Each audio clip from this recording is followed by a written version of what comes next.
رضی اللہ عنہ بیان کرتے ہیں کہ نبی پاک صلی اللہ علیہ وسلم کو ایک مرتبہ اونگ آ گئی۔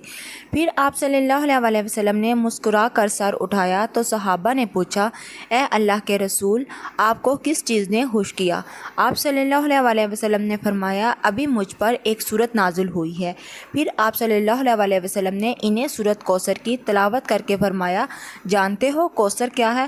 صحابہ نے عرض کیا کہ اللہ اور اس کے رسول ہی بہتر جانتے ہیں۔ نبی پاک صلی اللہ علیہ وسلم نے فرمایا، کوثر جنت کی ایک نہر ہے جو اللہ تعالیٰ نے مجھے عنایت فرمائی ہے۔ اس کے پاس بڑی خیر و برکت ہے۔ قیامت کے دن اس پر میری امت آئے گی۔ اس نہر کے پیالے آسمان کے تاروں کی طرح بے شمار ہیں۔ میرے بعض امتی اس سے روک دیے جائیں گے۔ میں کہوں گا، اے میرے رب، یہ تو میری امتی ہیں۔ جواب ملے گا، آپ کو معلوم نہیں کہ آپ صلی اللہ علیہ وسلم کے بعد انہوں نے آپ کے دین میں کئی نئی باتوں کو ایجاد